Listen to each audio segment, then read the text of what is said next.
What if there is no there? There's only here.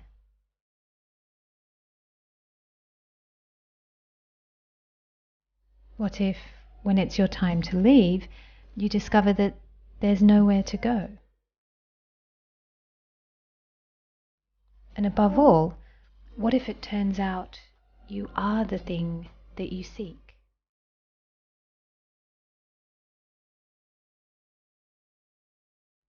In our puzzling world, where life force and self-worth are usually pegged to the almighty dollar, one man threw his last 3.5 rupees into the river, never to touch money again for the next 54 years. Never has there been a life more pure, more serene, or more giving than that of today's master.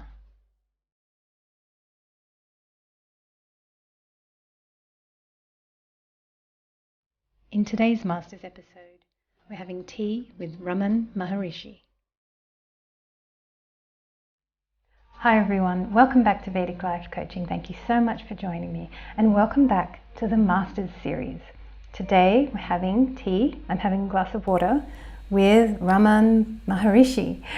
Now I pronounce it Ramana Maharishi because that's how my mum pronounces it, and she has told me many stories of this incredible being across the course of my lifetime actually, and I've also heard about him through stories by Ram Dass. And Ram Dass, of course, would say Ramana Maharishi. And for quite a while I used to think, is he talking about the same person that my mum talks about? I don't know. And then I discovered, yeah, it is the same person. So Ramana Maharishi is how he would say it, and my mum says Ramana Maharishi, same person. But I've been studying him lately, and it has been such a joy to study this incredible being, to spend time with someone who is so present here on this earth, incredibly present, unlike anyone else really. And in the introduction that I've put together, I'm kind of in a subtle way trying to capture some of what he was about. And one of the things he did teach us was about this concept of reincarnation. And in my intro, you'll notice that I say things like, there's no there, there's only here. When we die, where do we go? Does it turn out that we're just here? All this kind of thing. And I hope that doesn't alarm anyone, because some people have ideas that, well, I want to go places. I want to meet my mom or dad or grandparents or whoever it is, right? You want to meet your people, and you want to go to Shivlok and all this kind of thing, right? So I know all about this, but you see, I think one of the teachings of Ramana Maharishi is I think all of that is part of the dream. And he wants us to identify with the dreamer. So it's like when you're lying flat at night, you're having dream after dream after dream. So that's like incarnation after incarnation after incarnation. And then all these different places, all these different people that you were, but yet the whole time you were lying in your bed. There wasn't anywhere else that you were, right? You were just there the whole time. And that was really the concept that I was wanting to get across in my introduction. I'll give you a quote by Ramana Maharishi. He says, "Reincarnation exists only so long as there is ignorance. There is really no reincarnation at all, either now or before, nor will there be any hereafter. This is the truth." And yeah, I will leave you to study his teachings in more depth. But why don't we take a look at his charts? I've got my usual 2-page script here on the iPad, which I'm going to read out, and I'll put charts by my side so that you can see what I'm talking about. I apologize in advance for my unusual intro. It is going to be a bit weird, but bear with me. This will all make sense. Now imagine, if you will, a Hollywood film star, someone like Audrey Hepburn. Now picture Miss Hepburn wearing an outfit that looks something like a potato sack, fashioned out of some nondescript brown hessian, with little styling in the stitching. If I described only the outfit, you would have no clue about the stunning woman that lies inside. In a similar way, reading the chart of an advanced being like Ramana Maharishi is like getting an understanding only of the outfit, leaving us to wonder about the splendors lying within. Spiritual sages, saints, and prophets are like this. They are hard to read, as they renounce much of what makes an individual unique in an earthly sense, including any material attributes conferred by Starlight. But what can we say as we look at the charts of this timeless being? Well, balance is a major theme in all of Ramana Maharishi's charts. A Libra ascendant can be found in a jaw-dropping 7 Varga charts, including D1, D9 and D10, which is pretty amazing. I rarely see that, making it a great case of Lagna Vargotama across the board. Frequently, we see Mars being lauded by a feminine ruler, which to me signifies an extraordinary balance, even a mastery of male and female energies.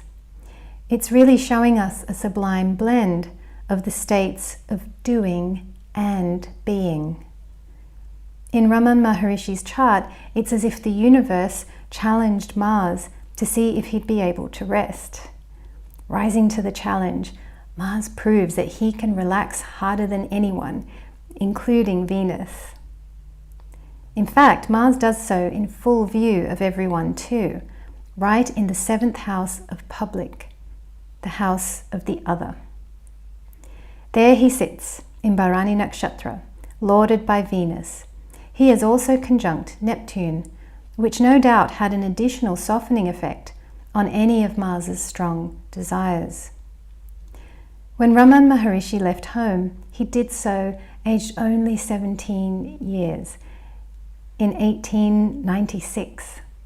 When he was 16 years of age, a time when most of us are worried about exams or the blemishes on our faces, Ramana Maharishi was reading about poet saints who were devoted to Lord Shiva and how divine union is a possibility, even here on earth. He had an electrifying experience where a force overtook him, similar to the mystical experiences described by both Eckhart Tolle and Byron Katie, as well as people like Lester Levinson, Dr. David Hawkins. There are many. After this experience, he lost all interest in everyday life, and by the 1st of September in 1896, he had left his home by escaping abruptly, telling his brother he needed to attend a class at school. He disappeared into the temples of Tiruvannamalai, where he was so absorbed in divine bliss that maggots and bugs would feast on his living flesh. If we look astrologically, we see Saturn passing through the house of his natal ascendant. So an event can materialize here that has the power to change the course of a person's path during the years 1894 to 1896. He was running Saturn Sun Dasha at the time, and so we see that his natal Sun and Rahu were both active. Sun, Saturn and Rahu are all in Jupiterian houses. It's no wonder he had such a strong impulse to get away from it all.